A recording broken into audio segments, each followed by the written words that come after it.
Okay, so welcome everybody. My name is Liz Anderson. I am the supervisor of the Florida Instructional Materials Center for the Visually Impaired, and we are presenting today the FIMC Info and Updates Part 3 of 3 webinar series. So if you missed the first two, those are recorded and on the past events page of our website. So this is the third part of that series.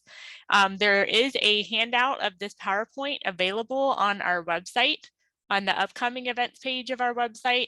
And as you notice, I just started recording this. So sometime in the next week or so, we will post this recording and move the handout over to the past events page of our website under the Florida specific meetings and webinars section.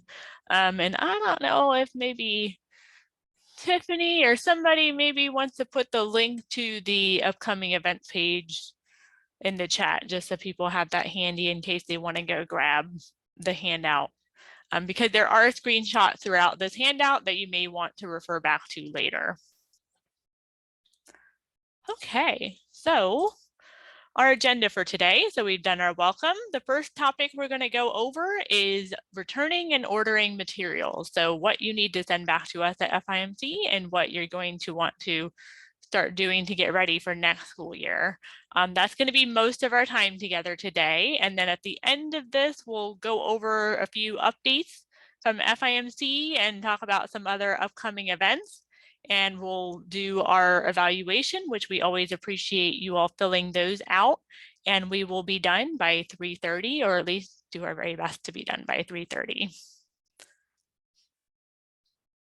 Okay. And we just share this information as a reminder in case there's anyone here who isn't familiar with us. We are a statewide resource center for K-12 students who are visually impaired, and whether they're in public school, private school, charter school, homeschool, we serve all of those students. We are located in the Hillsborough County Public School District. We are a discretionary project under the Florida Department of Education Bureau of Exceptional Education and Student Services, otherwise known as BEES. And our vision is that we are striving for access and success at the highest levels for all students with visual impairments.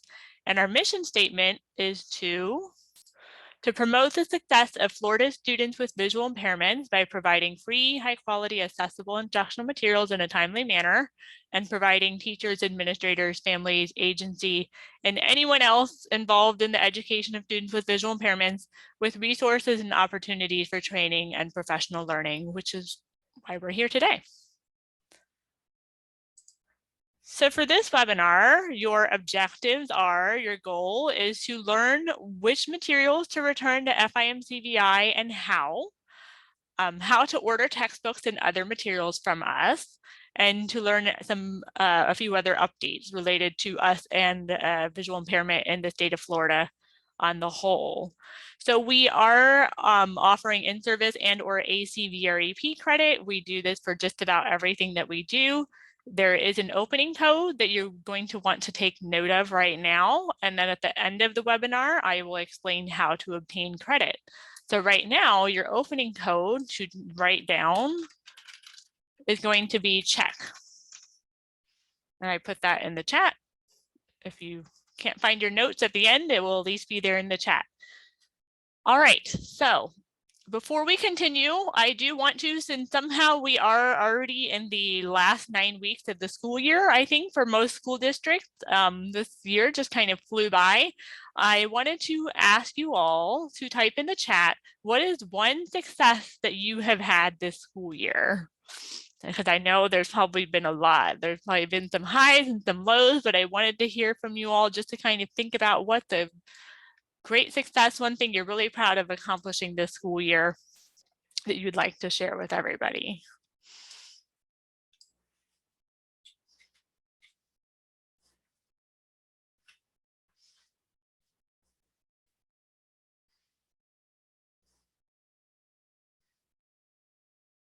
All right, so people might be thinking, and maybe you're a little overwhelmed right now, thinking about the fact that you're already this close to the end of the school year. I will share a success that I think we've had at FIMC. Well, it's there's a couple different things that I could talk about, but what I will talk about is related to the state board rule. So we have been involved in that, and that is changing soon. And there are some pieces to that. I'm going to talk about it later, but that we did get through that process with DOE, and that is coming up soon. So, all right, let's see. So Chris Kalgoris, you attended the Deafblind Limitless Conference in Denver. Ooh, that sounds like a wonderful event. I think I've heard of that one before too. And that one travels around the country, if I'm correct, or maybe it's always in Denver.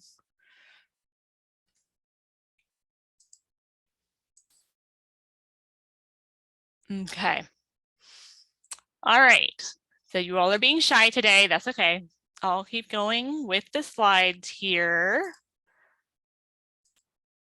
Okay, so we're going to start with wrapping up this current school year that we are in, 23-24. So if you could type in the chat, what things do you need to send back to FIMC by the end of this school year?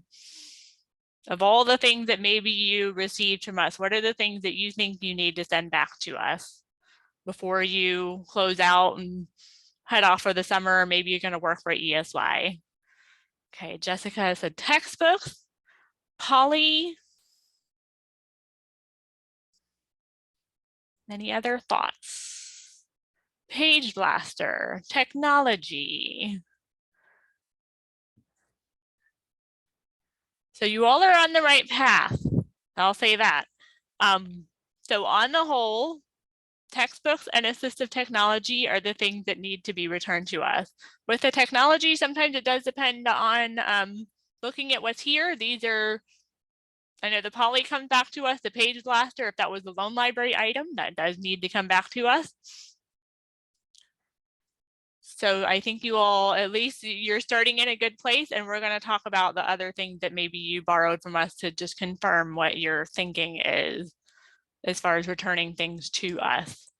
So a reminder, American Printing House for the Blind materials. So things like the Word Playhouse or Tactile Town or the Building on Patterns kit, all of those things. Please don't send them back to us at FIMC if you don't need them anymore. Really, we send them out to districts, and then we want those things to stay out there. So maybe you don't need that specifically for students that you're working with, but hopefully there are other students in your district that would, other teachers that would benefit from having those materials instead. So if you have things like that and you're saying, I don't have space for this anymore, I don't need it anymore, some things to try to see if maybe you can pass these on to someone else who would benefit. So check with the other teachers in your district to see if they can use materials, or maybe you know teachers in neighboring districts or even just around the state that you have contacts with, and reach out to them and ask, hey, is this something you would benefit from having? And I can send it to you because the APH products, they typically have Braille in them. That means that you can send them free matter for the blind.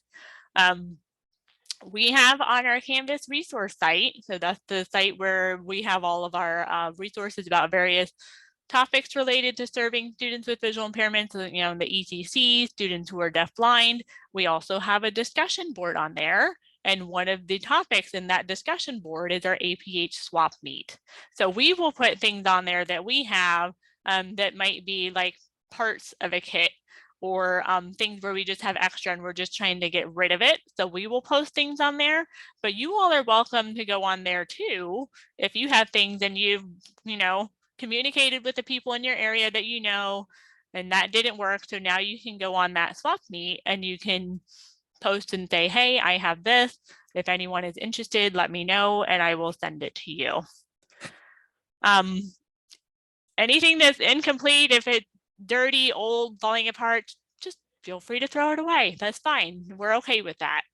We know that ultimately that's going to happen. Nothing lasts forever, right? If you're not sure about something, if you have questions about this, please contact Colleen Mulcahy. I think she's on this webinar. And I'll put in, there is a link to her email in the slideshow, but I'll go ahead and put it in the chat too, in case you don't have it. So it's cmulcahy@fimcvi.org. Make sure I'm spelling that right. Okay. So just kind of talking about, so we have all these APH products, and I think you all know that not everything that is APH you all are able to borrow from us. So there, our loan library, we do have things in there that you can't get on quota, such as the APH Press publication, like Foundations of Education, other publications that aren't available on quota, and then our technology. So I think the Joy Player at this point is the only technology that you are allowed to get from us on quota funds. Everything else, if there is technology that you want to try, it's in the loan library and you can borrow it and try it out, see if it works, and then make the recommendation to the IEP team for the district to purchase. Thank you, Andrea. So Andrea reminded me the Braille Buzz is the other piece of technology. I knew I was forgetting something. I knew it was more than one, but so the Joy Player and the Braille Buzz are two items that you can get from us on quota. Code Jumper, that's, yeah, I guess that is technology, isn't it? It is very technology related. Code and Go Mouse. Okay, so if you get those things from us through quota, you don't have to send them back. So hopefully that's clear. JAWS. Wow, there's all kinds of stuff. See, I guess I'm thinking like hardware, but yeah, software too. Okay. JAWS and Zoom text. All right, so don't forget about all those things, and maybe you didn't know that you can get some of those things from us, but you can. So if you have a student that needs any of those things that were just listed, go ahead and submit an APH request form on our website. Okay, so speaking of technology in the loan library, we know that there are time frames on the loan for those things, and if you are ready to send something back, you can reach out to Colleen and ask for a FedEx label, and she will send that to you to return to us. You don't need to use your own, stamps or figure out how to get postage on the box to send back to us. Those items that are coming back from the loan library, we will give you the FedEx label to return that. If you don't reach out to Colleen by a certain time, Colleen will be contacting you to get in touch with you and figure out the returning of the device. And the reason that we ask for these devices to come back to us over the summer is that's when we're able to work on getting things repaired, updating the firmware on things, and just kind of making sure everything is clean and ready to go back out in the next school year. You may be able to renew the hold harmless that you signed when you borrowed the technology in some cases, because we do know there are students that have, if they're doing ESY, maybe they need that device for a little bit longer, you're still trying it out. And yes, Andrea is right. Colleen customer service is excellent. We're very grateful for her and how she manages and keeps track of everything and make sure people know what they're supposed to be doing and where everything is. And so also speaking of the loan library, of course, that's not just technology. We do also have books in there. So some of those things do need to be returned to us, but that should be aware when you receive the item, there should be something with it telling you that we're expecting that item back. When in doubt, contact Colleen. She will work with you and make sure you have the information you need. Okay, the next big thing to send back to us is, of course, textbooks. So we are expecting all textbooks to come back to us. There are a few caveats to this as we go through the slides. But of course, we also know that there may be books that were lost, consumed, or damaged.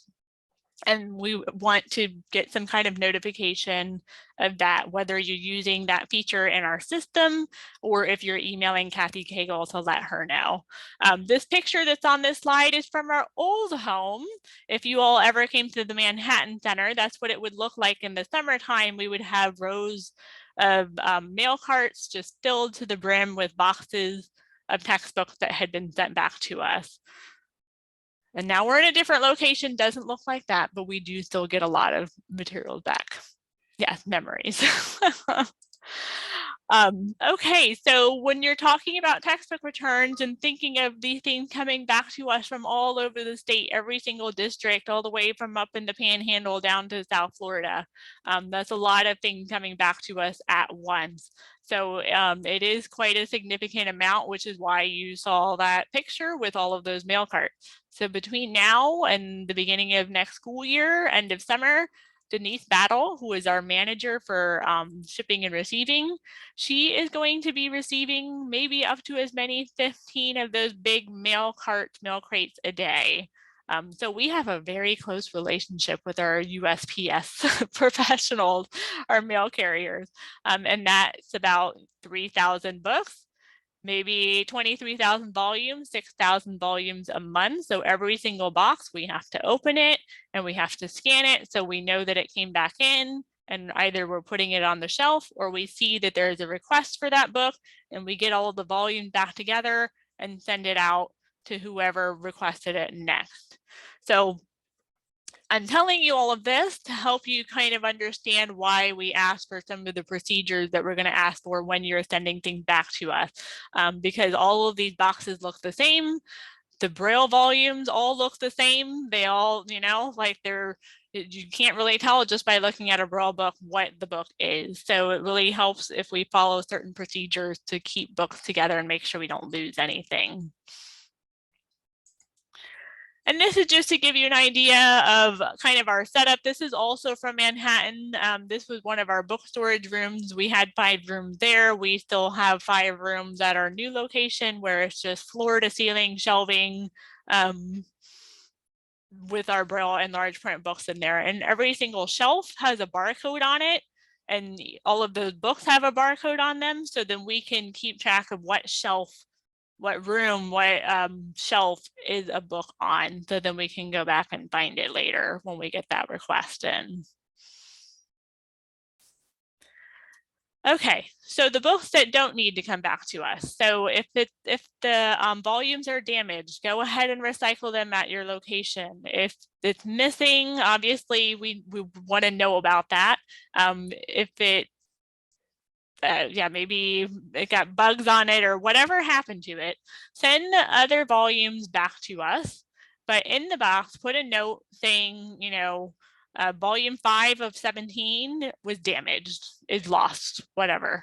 And then you're going to send Kathy Cagle an email with the access number from that volume or volumes maybe that were lost, consumed, or damaged, and the title that is being destroyed or is missing, so that Kathy has that information in the system, so we know that if we need to go out and get a replacement of those volumes. And then when they come back into the office, our staff, Denise and her assistants, open it and they know, okay, I don't need to be looking for anything else. I know that volume is never coming back through this box. So we need to account for that and maybe go out and get a replacement.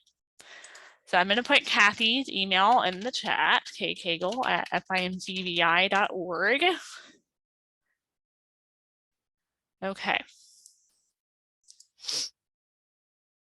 So then workbooks, that's another exception that we have. So we assume that if it's a workbook that the student is writing in it.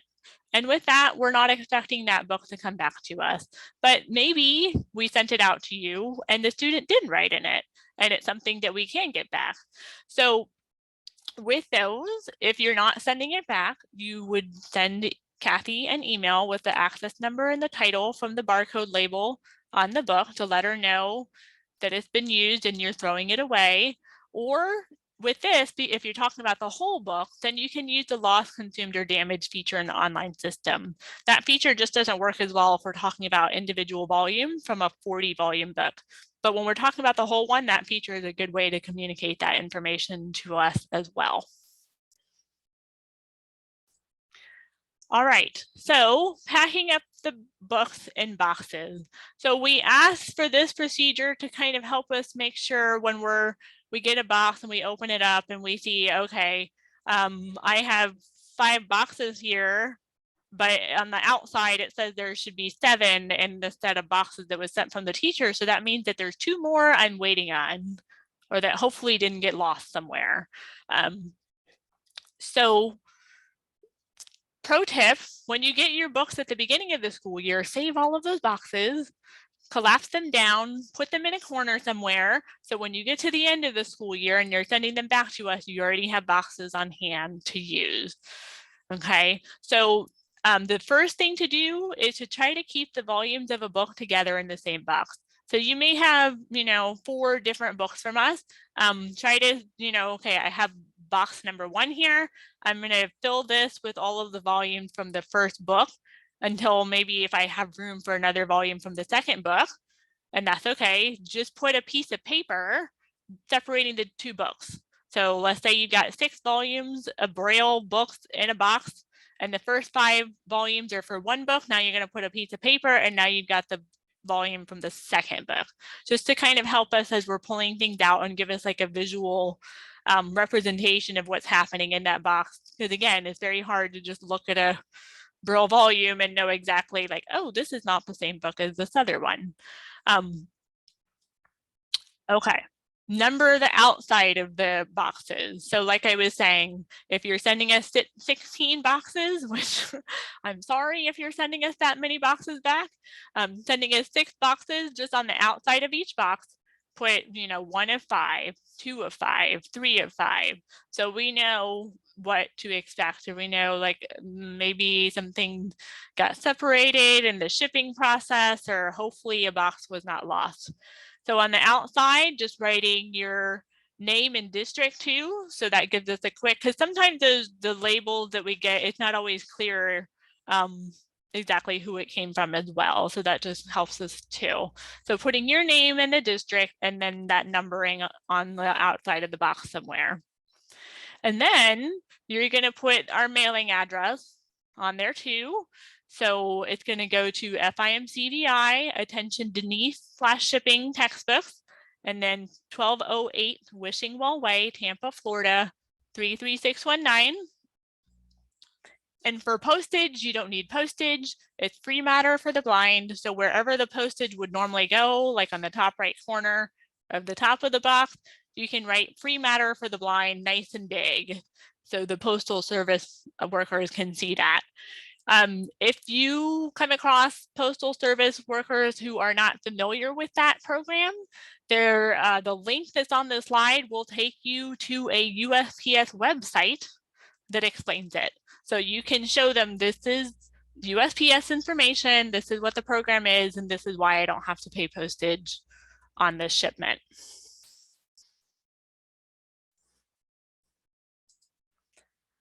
Okay, so that's everything wrapping up this school year as related to FIMC. So now getting ready for next year, 24-25. Oh, and before I continue, I have a comment in the chat here. So yes, Colleen is saying, please don't put loan library technology in a return textbook box. Yeah, those things should all be separate. The technology should always come in a box where you use that FedEx label, and textbooks are in a separate box with the free matter for the blind. Because those free matter for the blind, we don't have tracking on those. Those boxes are not treated as nicely by USPS. So we definitely want our technology to come back to us in boxes that have tracking, that are going to come to us quickly. So less likelihood of things getting lost and getting damaged and all that good stuff. So just make sure those things are coming back in separate boxes. Okay, so now we'll go on, we'll look at what you want to think about when you're getting ready for next school year. Okay, so first thing, here's your checklist. So maybe you just want to print this slide out and just think about all of your students and go through and check it off. So first thing would be APH products. So we do have quota funds still available. So go ahead and think about your students. If you know what your caseload is going to be next year, or even if you aren't going to have the same students next year and you just know what those students might need as far as APH products go, you can make those requests now. We always suggest that you use the APH website to see the most current status of materials, whether it's in stock, on back order.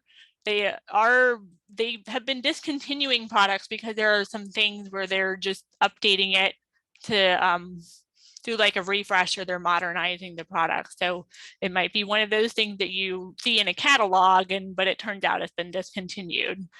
And then that also, the website will tell you if the item is eligible for quota. So what I like to do, because for me, I find the website a little hard to navigate and make sure I'm seeing all of my options. So what I like to do is look at the online catalog. So it's like a PDF of the APH catalog, and I look for and I see, okay, this looks like this is what I'm looking for. This is a good product. And then I take that catalog number and I search for it on the APH shop site. And then I can see the status and more information. So that's my recommendation. A reminder, so APH, their fiscal year is October through September. So that means that when you're August, September time, they're trying to get through all of the funding, the federal funding that they have, and trying to spend all of that, and they get very busy that time of year. And the amount of funding that's available at that time of year might be less because we are reaching the end of their fiscal year. So that's another reason to look at ordering things now to increase or decrease the likelihood that next school year, if for whatever reason something happens where there isn't funding available in September. But regardless of availability of funds or not, you can still submit orders, and it just may take longer for your order to be delayed if you're ordering things in September. So don't think that you can't request things, it just might take longer. I will say that the criteria for APH has changed. So it is possible that for next year we might have we might be getting a similar amount of money, but it might be spread across more students. So it's possible that we might have to look at some of the criteria that we use for products just to make sure that people are able to get what they need for students. I can't tell you anything specific about that right now, but just fair warning that next year there might be some changes, and we'll of course communicate any changes that we have about APH. When you're doing your APH request, just make sure that you're giving the student the FIMC student number when you're doing that, because we just need to make sure that student is registered with us, because APH is for students who are registered and that we can report to APH. And I think, oh, yep, Andrea put the catalog link in the chat. Thank you, Andrea. Okay.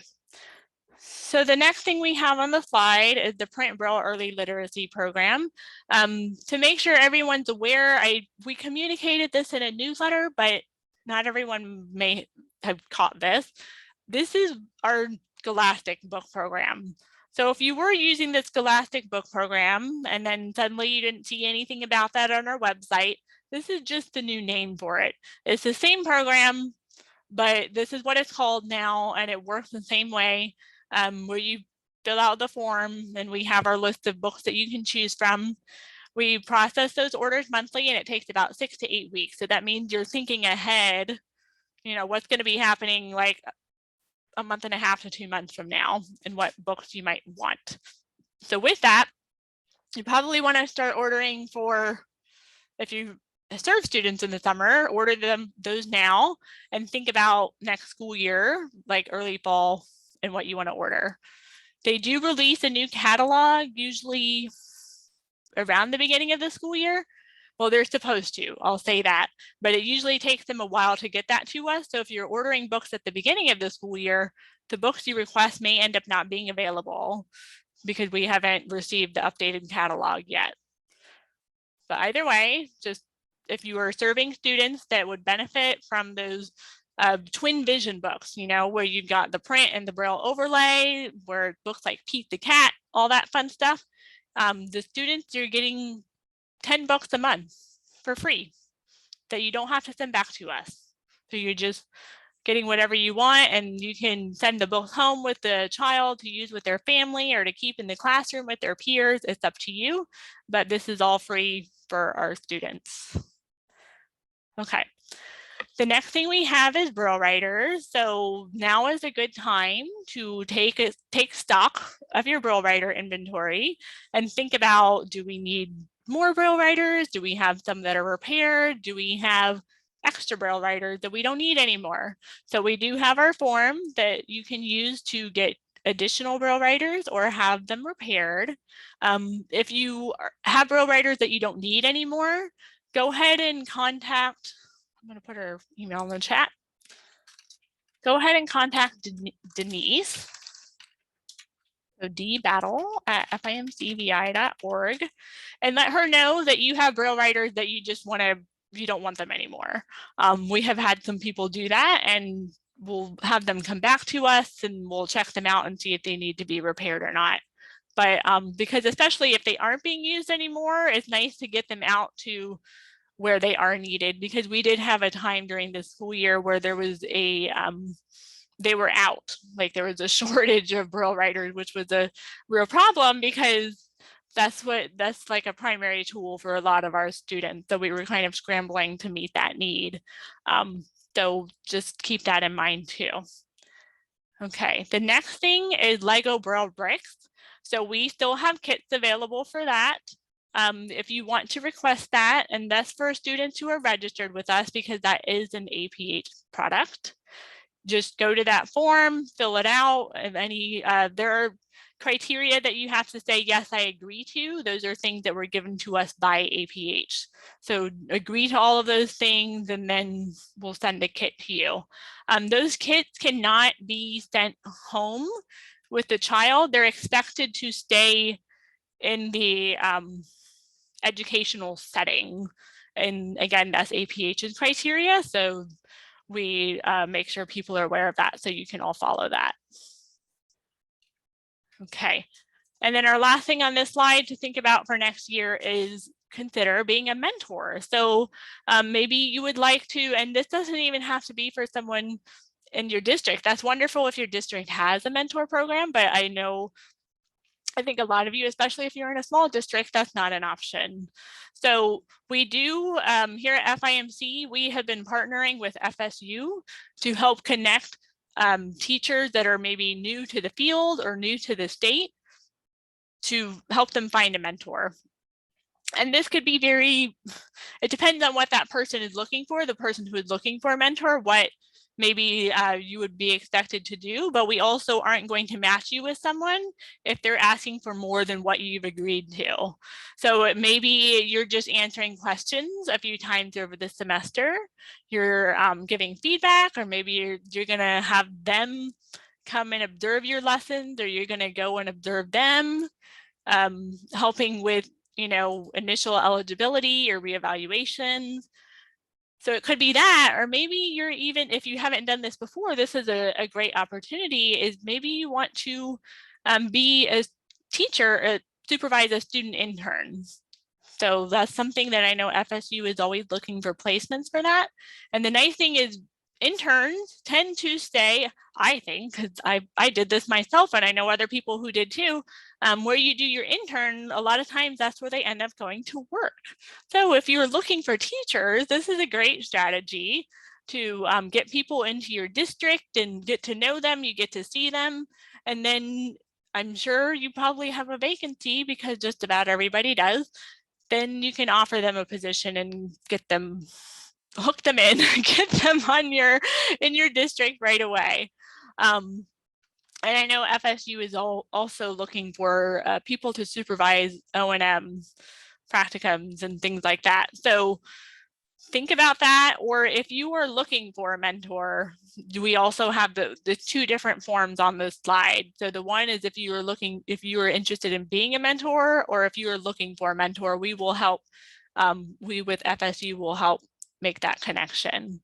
So if you agree to be a mentor, we at FIMC can also help support you in giving you some materials and supplies and resources and all that good stuff. So there is a little benefit there to that as well. Okay. And so also be thinking about those other projects that we have here in Florida that maybe some of your students would benefit from as well. So the Florida Low Vision Initiative, that's Kim Roberts. I think they're actually still accepting students for this school year, but they've also opened up for next school year. So you can contact her. I know they have a live binder. I don't have that link handy, but maybe somebody can put the Florida Low Vision Initiative live binder in the chat. If you have students who are dual sensory impaired or even just being assessed for dual sensory impairment, be sure to reach out to Michelle Pearson at the Florida and Virgin Islands Deafblind Collaborative. They have resources, especially free technology. That's one thing I hear from them a lot. Apparently, it's a wonderful program. They have the ability to provide free technology like that for students, even if they haven't been identified yet. Okay, thank you, Andrea, for putting that in the chat. And they do also have the Deafblind Collaborative has a separate census of students who are deafblind. So it's really important to get them connected with that project and all of their resources and then get them counted on that side as well. And last but not least, the FSU teacher prep program. So FSU has a variety, I think it's 3 different types of programs now, but the combined bachelor's and master's program and the online master's degree would probably be the most relevant for you all. So that's people who want to go back and just get more training, or people who are not TBIs at all right now who want to become TBIs, there's a program for them. So the deadline to apply for those is July 1st, and Eileen's email is on this slide, bischoff@fsu.edu. Okay, and Andrea put in the chat, if you are interested in becoming a CADIS and need advice on which route to go, do not hesitate to contact her. So a CADIS is a certification from ACVREP, just like the COMS and the CVRT certifications, that is certified assistive technology and I don't remember what the I stand for, specialist. And so there are instructional specialists. So there are several programs, not at FSU, but at other universities where you can get that certification and add that on. Yes, sad face, yes. Yeah, maybe FSU will add that at some day. That would be wonderful to have that here in Florida as well. But there are ways to get that certification that don't require you going and getting a full-time or getting a full-fledged master's degree. So if you're interested, if you're techie, you like AT, and definitely reach out to Andrea, because we do need more people to be able to provide those kinds of services. Okay, speaking of technology and whatnot, if you have students that benefit from using digital text, digital materials, you will definitely want to look into Bookshare and Learning Ally. So we had a webinar on February 8th on obtaining digital text. The Bookshare and Learning Ally staff were both present to share how teachers can use those resources and use their curation features and whatnot with their students. And we also have an obtaining digital text document that was updated based on input from Bookshare and Learning Ally. So the link to the document is there, and then the link to the webinar recording is on this slide as well. It's on the past events page of our website. So Bookshare can be organizational through a school or an agency, or you can have individual memberships. Learning Ally is available to all students in Florida free of charge, because they are a grant with the Florida Department of Education, and someone at the student school can set up the institutional membership if the school doesn't have it already. But just to give you an idea of some of the options of what types of formats are available from these 2 organizations. So Bookshare has the most variety. They launched this fairly recently, a Bookshare Reader. So it's like an online tool where the student can use all of the features of DAISY text. Within that, BRFs, so our Braille Ready format files, EPUBs, And let's see what else, Word files, MP3 files. So lots of different formats to meet whatever need the student has. Gives them different options. And then for Learning Ally, they have human narrated books with just the audio. They have voice text, which is where the text is on the screen as well as getting the voice. So the student can follow along with the text as it's being read aloud. And then they have textbooks with classic audio. So the student is using a physical textbook and they're listening to a file that's reading through the book on a device separate from their physical textbook.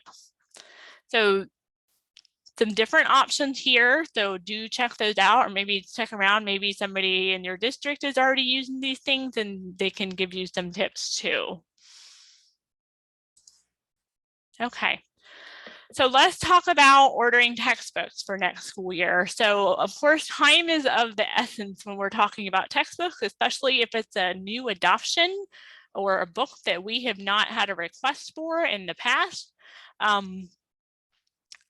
And just to make sure everyone understands too, with textbooks, kind of like what I was just saying, so when books are newly adopted and things like that, we do not go out and look for those adoption lists and start producing books in Braille and large print. We wait for teachers to come to us and request the book before we produce it in Braille. Or large print. There's too many books out there between state adopted and district adopted. It would be too much for us to do. We only receive so much funding from DOE, so it's up to you all to let us know what you need. When some states do have deadlines when orders have to be submitted by and all that kind of stuff for a school year. We don't do anything like that, but we'll accept orders year round. But that does mean that you might be ordering a book at a point where it's going to be very difficult to get the book in time for the following school year. And we know that it's a difficult system sometimes, especially with the textbook adoption cycle, but hopefully at some point in the future that will be adjusted to make it easier for us to have accessible formats in time for our students. So to just kind of highlight the importance of ordering as soon as possible, as soon as you know what a student needs, this just gives you an idea of our average timely delivery for books being shipped by August 31st.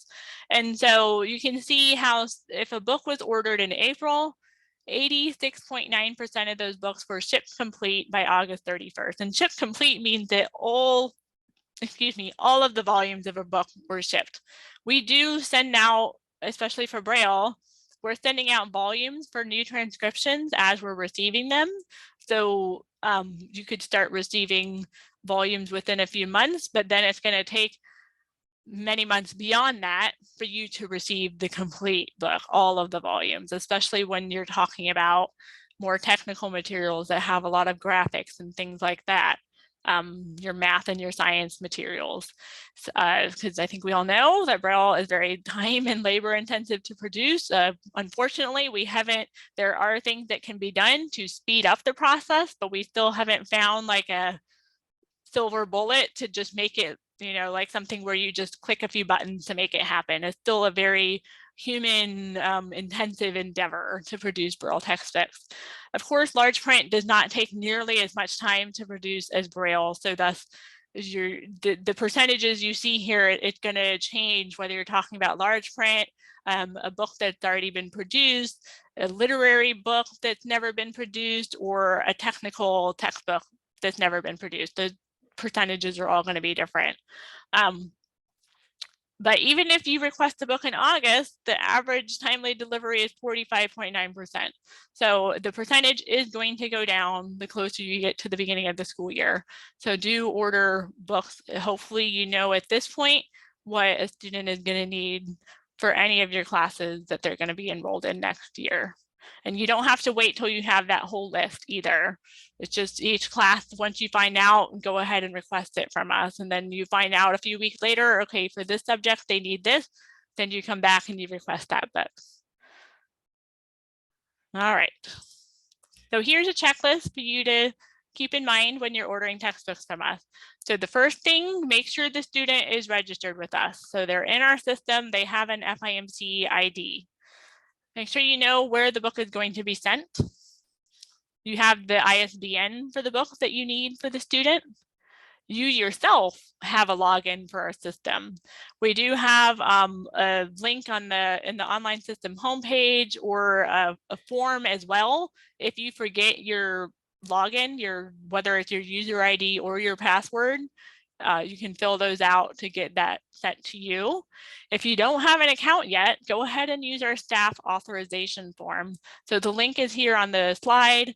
This has to be filled out by an administrator in your organization, and they approve you. We get that, and then we add you to our online system and send you your login information.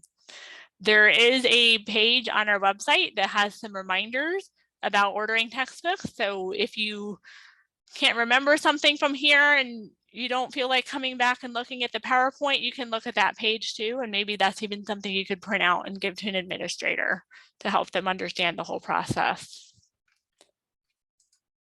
Okay, so now of course, if you're ordering books now and things are showing up throughout the summer, that means that things are going to be coming out to your schools at a time that schools may be closed. So just make sure that when you're picking that location of where the book is going to go, that there will be staff working there. Or at least just enough staff so they know that they're going to be up there in the front office receiving books. Because I'll say, like, we're at a school site now, and there are times over the summer where there's so few people that even it's hard for people to do deliveries, because it's not as likely there's going to be somebody in the front office. So just make sure you pick a location where there's going to be people there.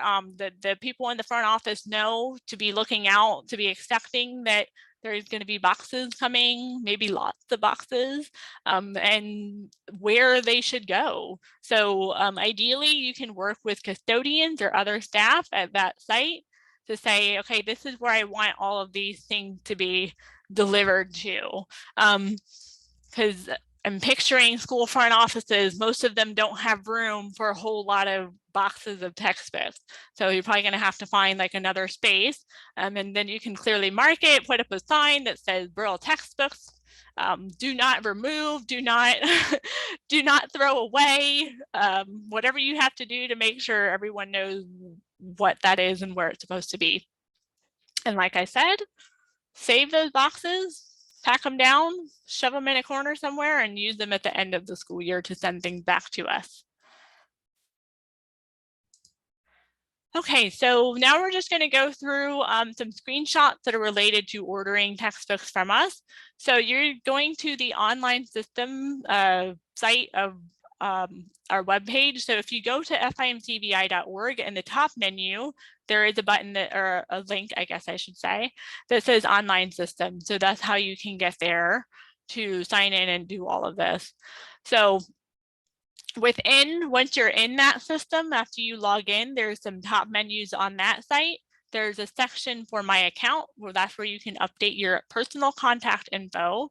There's a section for new orders. So this is where you're going to search for materials or make requests, a special request, and you can add and remove locations there. And then we're going to look at existing orders. So this is where your shopping cart is and where you can see submitted orders separated by student. So this is what the login page looks like after you click on that online system. The URL that's here in this screenshot, you could bookmark that and go back to it. I'll just say very quickly here, we are getting a new database. So at some point that URL will change. So by this time next year, you probably won't be using this site anymore. It'll be different. But for now, you can go ahead and bookmark that page and use it. And so you're just going to go to the login at the bottom of the page, put in your username and password, make sure you check that you are not a robot, and log in. And then once you're in to order books, you're going to go to new orders in the top menu. And once you click on that, it's going to go to this page where you're going to have a search box with some tips underneath. So within that search box, you have an option of you can search by ISBN or title/author.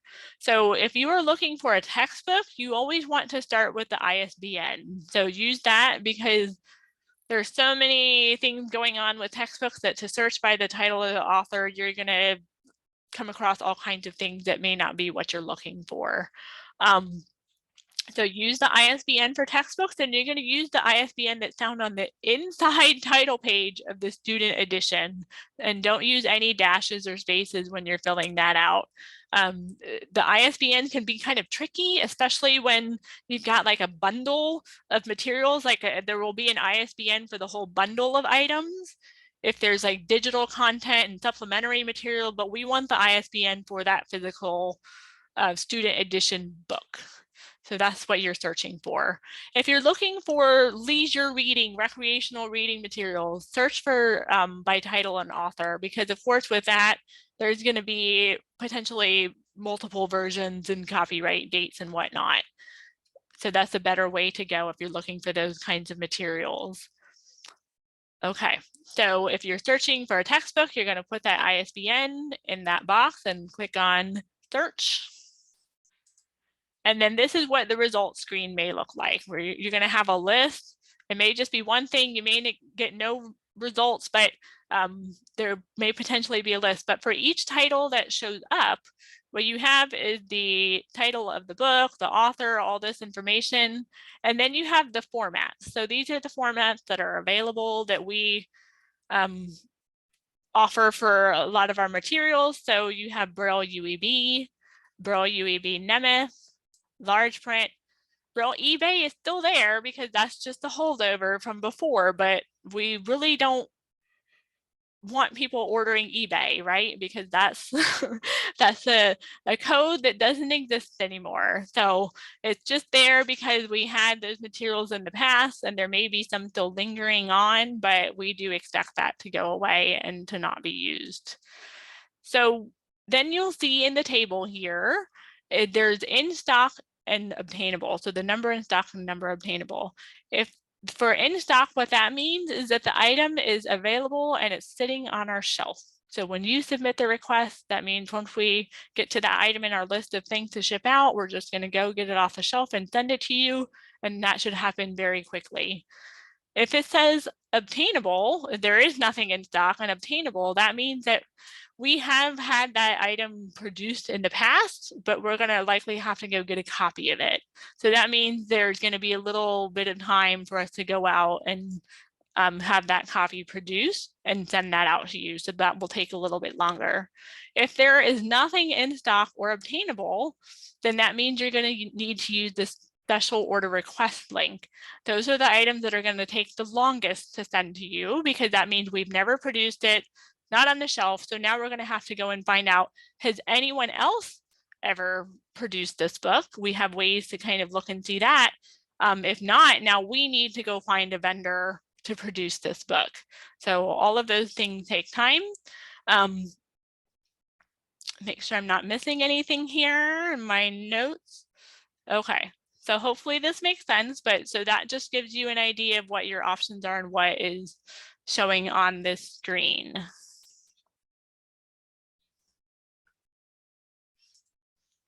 So if you need to do a special order request, the item is not in stock, is not obtainable, you're going to click on that special order request link. And then on the next screen, you're going to tell us what location to send that book to and what student the book is going to be assigned to.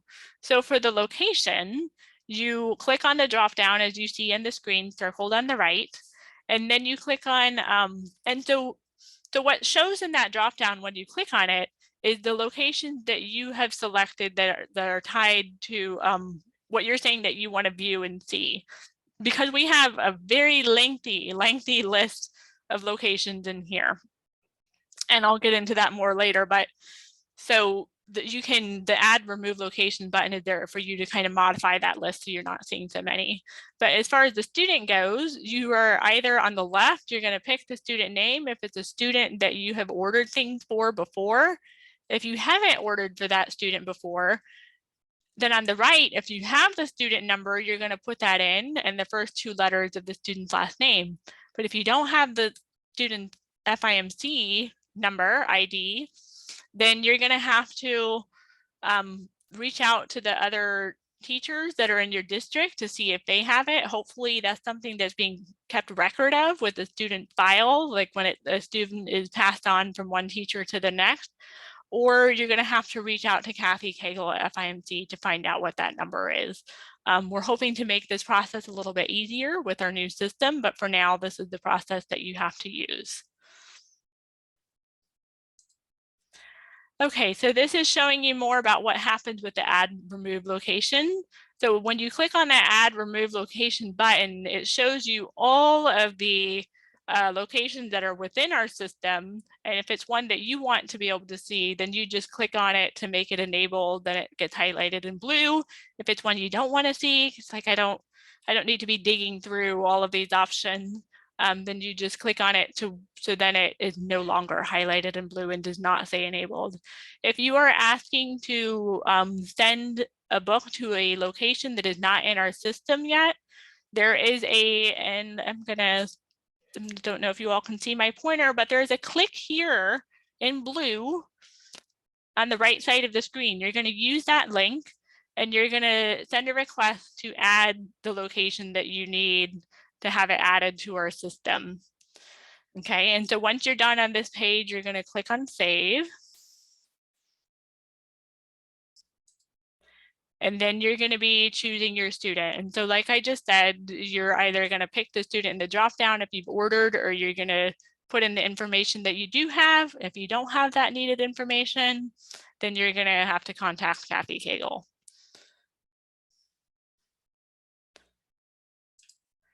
Okay, so then the next thing to do when you're looking at special order requests and for any orders is giving us the need date. So you may be requesting items, maybe they're not needed until second semester, or you ordered things, it's a miracle you found out about things that were needed for next school year sometime back at the beginning of this school year. It just kind of helps us know when things are going to be needed and prioritize things. So fill that out if you can, and then go ahead and click submit. Make sure you click on that at the bottom of the page. I will just point out here that there is an asterisk next to the APH catalog number field that makes it look like that's a required field, but it is not. So you leave that field blank. You don't need to touch anything else on this page.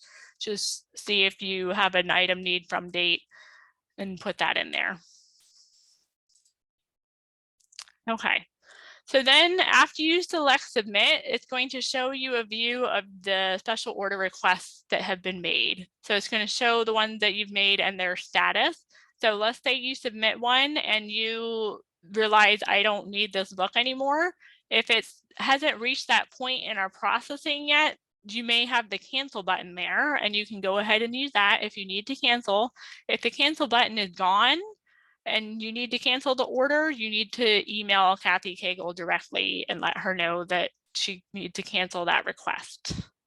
Because otherwise the process will continue unless you tell us otherwise. And so with a special order request, because those are materials that we have never provided, and if it's something that we have to go out and have made, it is very possible that we're going to ask you for an ink print, a physical copy of the print book that is going to be used to produce the Braille or large print version of the book. So if you see those requests, keep an eye out for that and make sure you send that back to us as soon as possible, because the process of production won't start until we receive that ink print. And the way that process works is we get the ink print and we chop the binding off, and then we scan the file in. So don't expect to get that book back. And most importantly, if we request an ink print and you send it to us, make sure you send that book separate from anything else that's being sent to us, because like I said, in the summertime, we're receiving so many boxes and packages. And if we're looking for something like an ink print that we're waiting on to start producing a book, It could be like looking for a needle in a haystack. So, and they shouldn't be shipped free matter for the blind because it's not Braille, right? So those books should be in their own packaging, nice and separate, shipped via first class mail. And another thing you can do to help us is to write on the package, ink print included. So if we can kind of see into one of those mail carts and we see, you know, written big and bold on that package, ink print included, then we know to go in and dig that out. Okay. So I am looking at the chat. So Mara is asking, may we provide a PDF instead of an ink print? That's a good question. I think typically we prefer getting the physical book. But I'll double check because I think typically the publishers don't want to give us the PDF, but I will check on that, Mara, and I can let you know. Okay. All right, so going back to that search results screen. So let's say you searched and the book that you need is obtainable. So what you're going to do is for the format, the code that you need, you're going to click over there on the right, add to book bag. And just a reminder too, so let's say for some reason you need a book in multiple formats for a student. Make sure you submit a request for each format that a student needs, a separate request.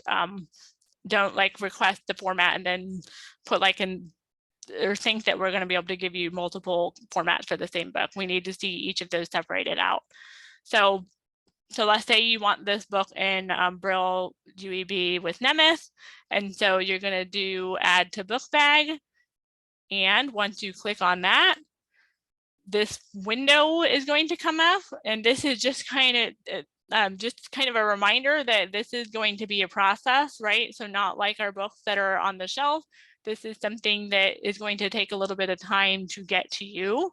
And so we're just kind of giving you a reminder of that fact. And if you're good to continue with requesting that book, go ahead and click on continue. Or if you realize, oh, this isn't the one I wanted, if you click on search, it will take you back to the search screen. But click on continue. And I'll say too, so this screenshot here is saying a minimum of 4 to 6 weeks. That time is just kind of a generic time frame. That's not like a hard and fast for every book. For large print, it could be less. For Braille, it's going to be longer. But just a reminder that it's going to take time to get the book to you. So you're going to click on continue. And just like you do with a special order request, you're going to add the student that the book is for using the same field that you use where you're either selecting in the dropdown or using the student ID and their last name to help you find the student. And you're selecting the location. Where should this book be sent to? And then you're going to select add to book bag at the bottom right. And so that's the obtainable. If it's in stock, it's pretty much the same thing where you have the add to book bag link there to use. It's going to take you to the next page where you assign the student and the location, and then you add the book to your book bag as well. So the book bag is like your shopping cart. So nothing is happening with that order until you go to your book bag and you check out, just like on Amazon. As far as we know, nothing has happened until you proceed to check out. So once you're done with your searches, you found your books and your formats that you're ready to submit to us today or whatever day you're doing this, go ahead and go to book bag and proceed to check out. You do have the opportunity here if you see a format or a book and you realize, oh, that's not it's assigned to the wrong student. All that information is there for you to kind of double check that it's correct. So you can click on the X if you want to remove that and start over with something. But once you know you're ready, be sure to go back and do proceed to check out. Okay, and then that'll finish that process. So if you want to go back and see the orders that you have submitted and what's going on with them and their status and all that good stuff, you can go back up to the top menu and select existing orders and then review orders in the drop down. And then it's going to come up with this window where you can choose your filters. I would just do order status and then the last 1 year or all or whatever your preference is, but that's my suggestion of what to view here. And then once you click on submit, what you're going to see is a list of your order history. So you may have unsubmitted orders up on the top that you haven't gone to your book bag and submitted yet. On the bottom will be everything you have submitted. And I'll give you an idea of what these words mean in your status column. Okay, so if it says pending, that means that the order hasn't been processed by us yet. So it's sitting in there and it's just waiting for us to go in and look at it and do what the next step is. If it says on order or waiting to ship, that means that the order has been processed.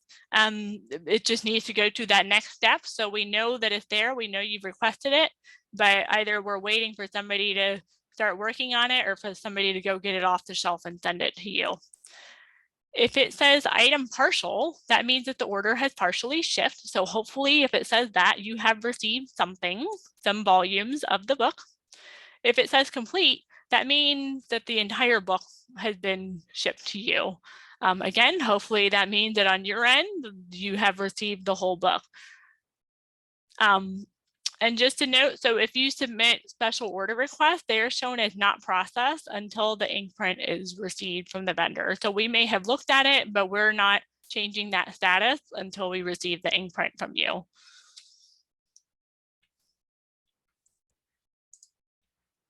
Okay, and then you may have noticed in that same existing order menu, there's also the renew reassign item option down there under review orders. So if you do have a book where, let's say the student still needs it over the summer, or they're going to need the same book next school year, rather than sending the book back to us and then requesting it again, just go ahead and come to this page on the online system, and you can find the books that you're looking for and use that renew reassign link button on the right there.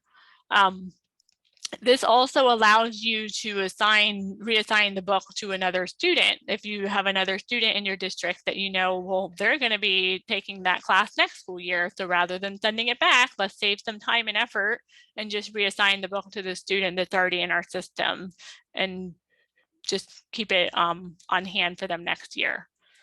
So when you click on that renew reassign report button, the next screen that's going to show up is very similar to the other ones that you've seen, where it's going to ask you to provide the name of the student that it should go to and the location that it's going to go to. Okay.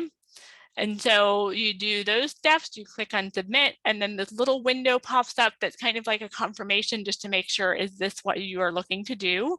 And you can either cancel if you realize there's something incorrect there, or click on renew, reassign to confirm and push that through. Okay. So I showed you all in that existing orders. If you have that ability to go ahead and cancel an order within the system, do that. But again, production and procurement of our orders that we receive are going to be, it's going to continue until they're completed or until they're canceled by you, either through the system or you, if you don't have that option in the system, emailing it to Kathy Cagle. So please do notify us as soon as possible if you're unable to cancel in the system that you're canceling a book order, so that we can go ahead and stop that process and move on to another book.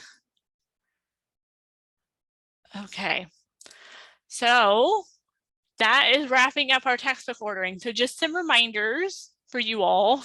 I think the most important thing is to double check the ISBN. That's the most valuable piece of information. And making sure you're getting that correct ISBN. Like I said, there's a lot of different ones that might be floating around related to that book, but that is not the one for the bundle or the digital version that you're looking at, the print student edition.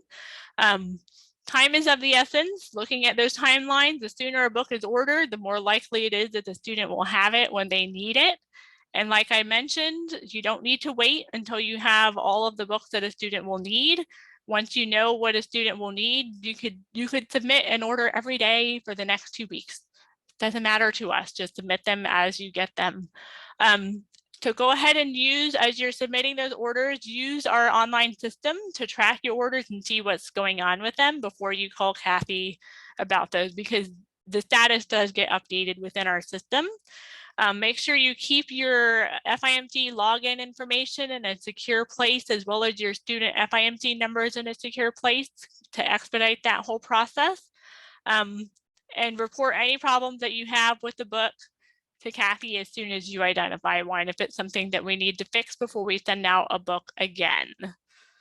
Okay, and I'm looking at the chat. So let's see, Teresa.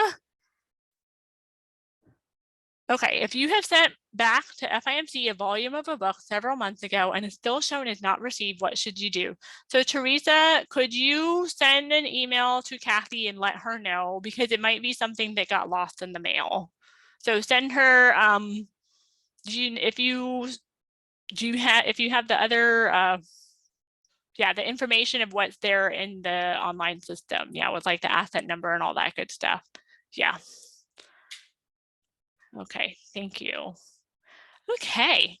All right, so that wraps up everything about getting ready for next year. So hopefully you feel prepared and you have your mental checklist and your physical checklist of what you're going to do so your students have what they need. Now let's talk about some updates for FIMC. Some of these are related to next year or things that are new to let you all know about. So number one, so we completed our annual census that we do every year in January. We are wrapping up things on our end because we have to do a whole process on our end with all of the student information that is updated. And unfortunately, our number of students that were registered with us did go down, which could be a problem for next year if, based on the change in eligibility for APH quota funds, more students nationally are registered, because the number that each organization gets, the amount of money each organization gets, is just based on they take the count of all the students nationally identified and they divide it out by the amount of the pot of money that's available nationally from the federal budget. So so that's part of our concern about next year. We don't know what that's going to mean for federal quota fund availability. So just some reminders about that for annual census. I know that's done for this year, but just thinking about next year and making sure that we're getting all of our students counted next year. The iMedical information that's provided when you're registering students with us doesn't have to be, there's no time frame on that. So I know in our state board rule as it is right now, there for reeval, the iMedical can only be, it can't be more than a year old. But for APH, there is no time frame on that. So that means that for us with FIMC, there's no time frame on that. We will accept any iMedical information, no matter, it could be 5 years old, 10 years old. APH doesn't care. So that means that we're not putting any parameters on that ourselves.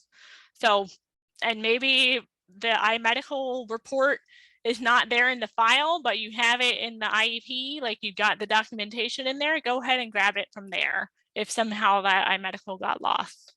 So keep that in mind. The other part that I wanted to remind people of is the consent form, the parent consent form.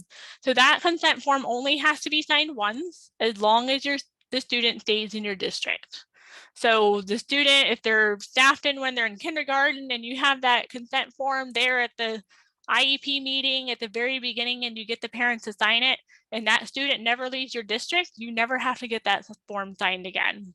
You do just want to put that form somewhere that it's not going to be lost. So maybe you have a digital place where you are housing forms and documentation for students.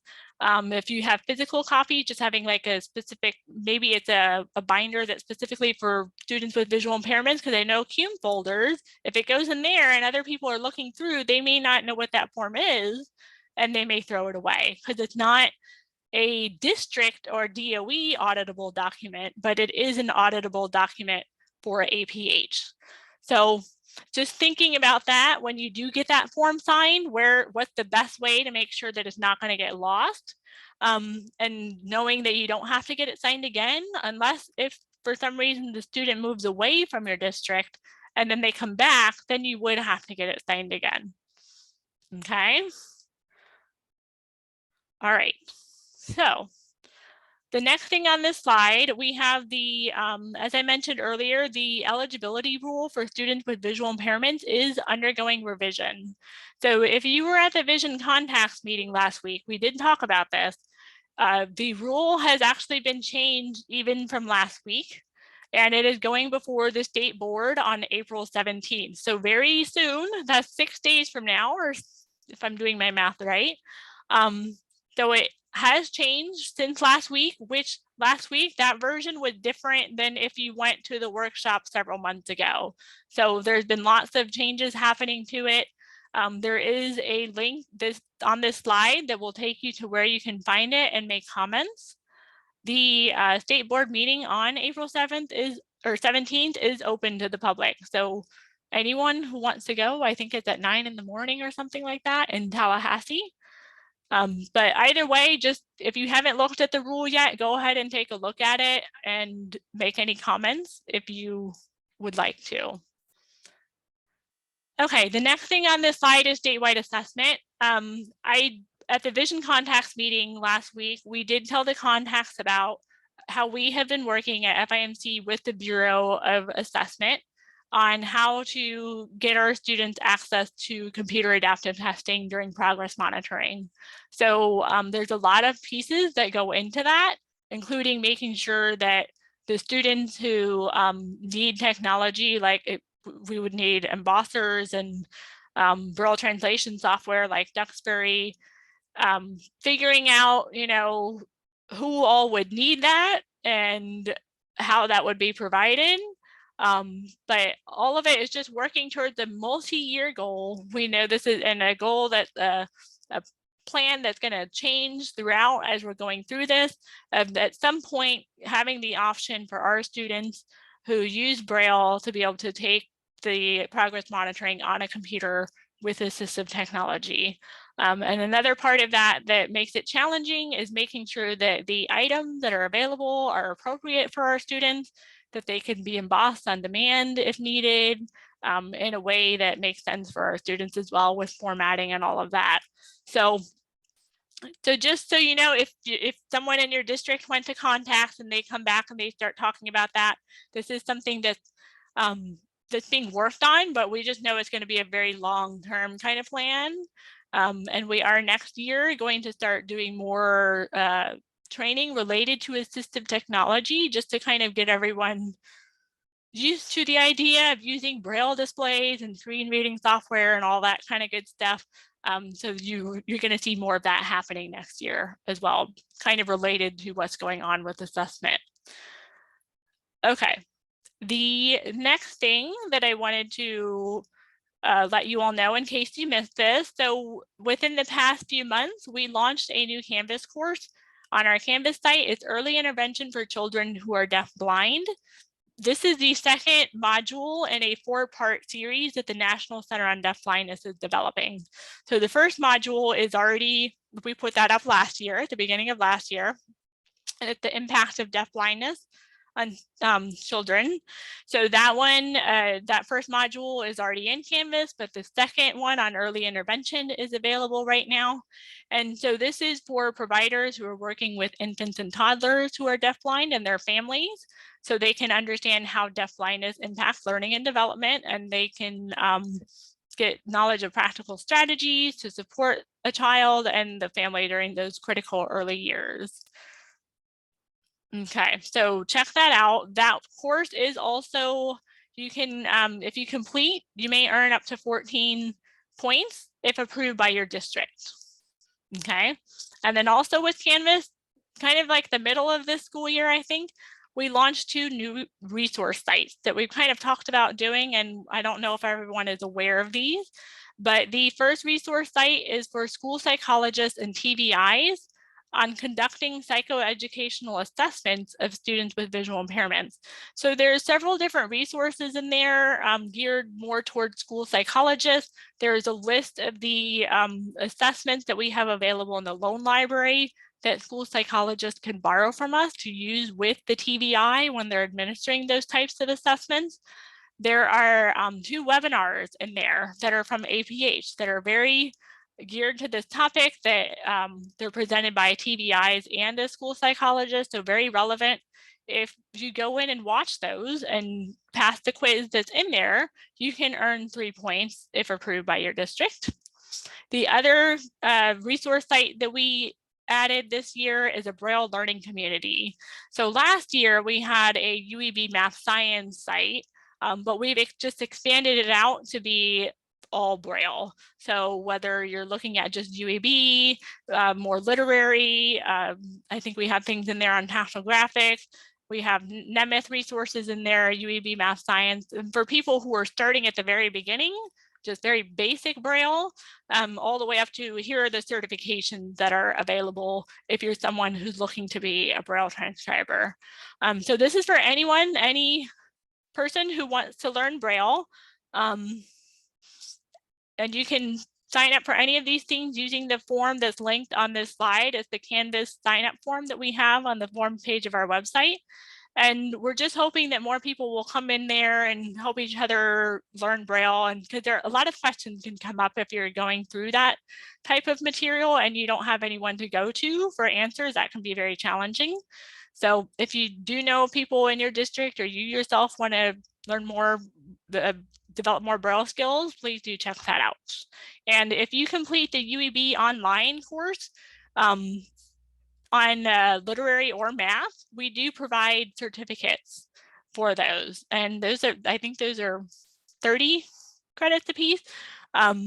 So you can get quite a few points for going through and completing those courses and providing us with the proof of completion. And all of how to do that is explained on that resource site. Okay, so then the next thing we have here is we have a new loan library page on our site because we realized we're adding more and more things related to our loan library. So we gave it its own page. And on that page, we have a new video magnifier comparison chart.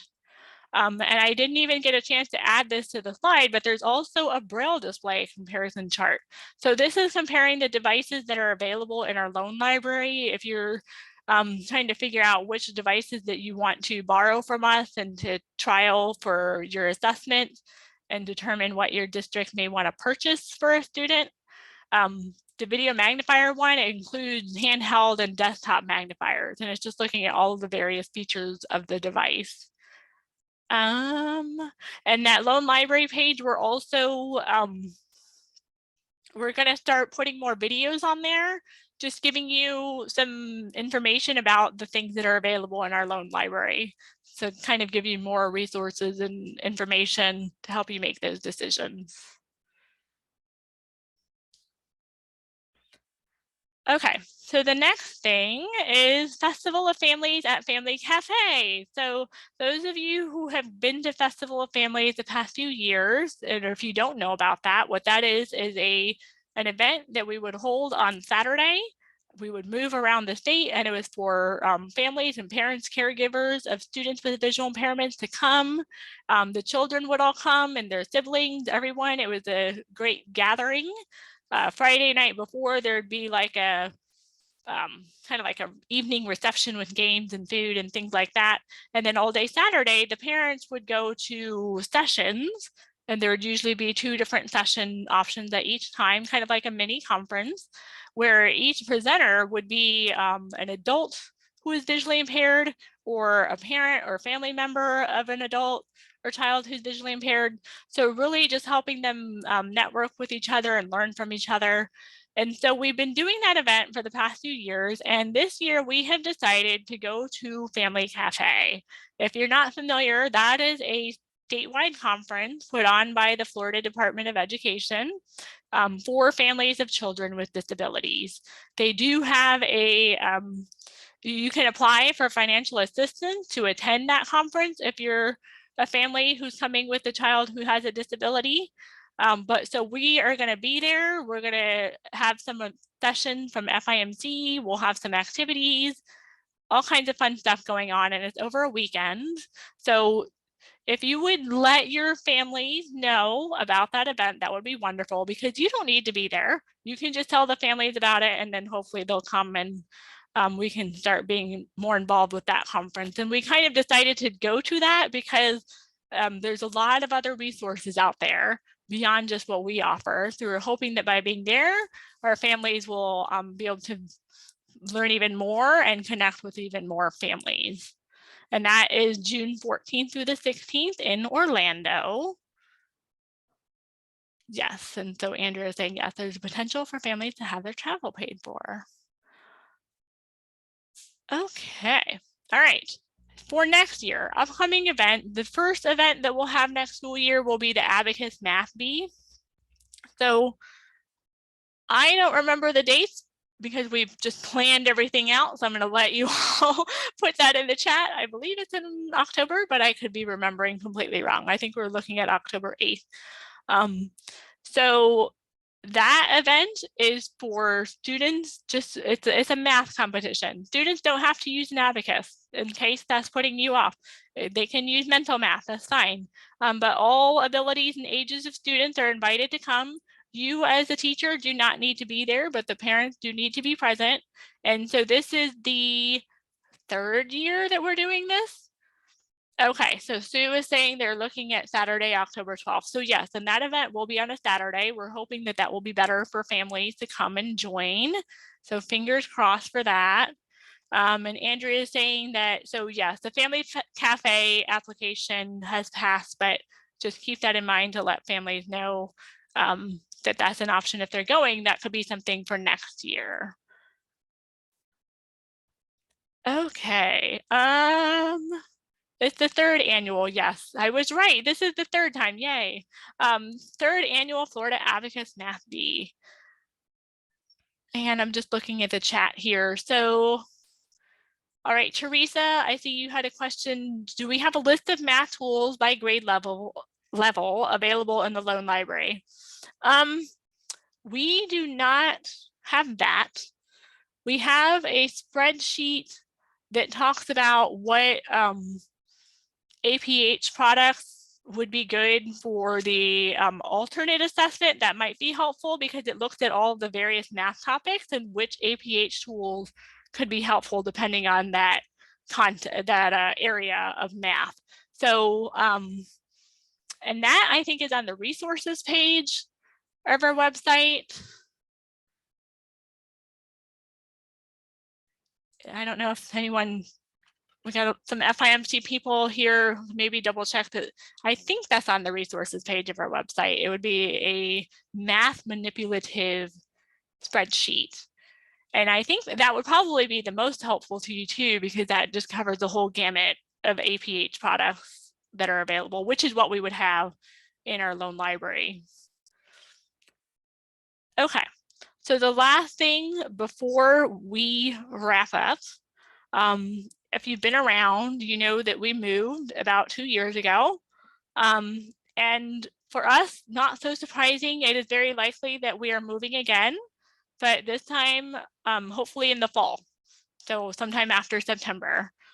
So just know, kind of keep an eye out for when that might be happening so you know what our new address is, but we're hoping that moving later will help make sure that textbook orders won't be disrupted and students will get what they need before the beginning of the school year, minimize all of that. So we will still be in Tampa, kind of closer to where we were before we moved, but that will be happening. So just stay tuned for our details on that. And Sherry, thank you. Sherry put that math spreadsheet in the chat. So hopefully that's helpful for you, Teresa. Let us know if you need any other information. All right. Okay. I think I hit all of the questions that are in the chat. If you think of something else, put it in there while we're going through the closing slides. So please do go ahead. There's 2 QR codes here. The one on the left is for evaluation. We appreciate your feedback. That helps us make sure we're meeting your needs. We use this to develop our grant. Right now, we're actually working on everything for next year. And we do actually look at all of the evaluations and report them all together to DOE. So that's the QR code on the left side of the slide. And it's the same form that we use for all of our other things. And I hope that I remembered to add this event to that form. If I didn't, let me know. Then on the right side of the slide, we have the in-service credit QR code, which is the same form that we use for all of our events. So the closing code that you will want to use plus your opening code that you got earlier is, I'm going to type it in the chat, list. So that probably makes sense with the opening code. So go ahead and fill that form out if you're looking for in-service and or ACVREP credit. And once you fill it out, you're going to receive a certificate in your email, which then you have to provide to your district and get approved by them to receive that credit. If you don't get an email within a day or two with that certificate, something went wrong on the back end. So reach out and let us know that you didn't receive it yet. And so just the pro tip, both of these forms are also on the forms page, upcoming events, and past events page of our website. So if for some reason you can't do these right now, they are available in several places on our website for you to access later. All right, and with that, I will close and just show, make sure you all have my email, eanderson@fimcvi.org. As of right now, we are still at 1208 Wishing Well Way. We have on here the sign up form for our newsletter. If you are not receiving that, one should be going out within the next month or so before we complete this school year. If you're not receiving that, there is a link to the sign up form for that.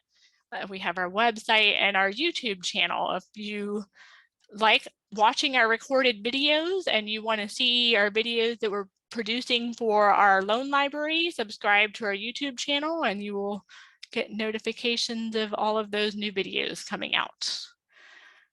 Okay. And Carrie, you do not see this webinar in the in-service form. Okay, let me go ahead and stop recording and I will go fix that.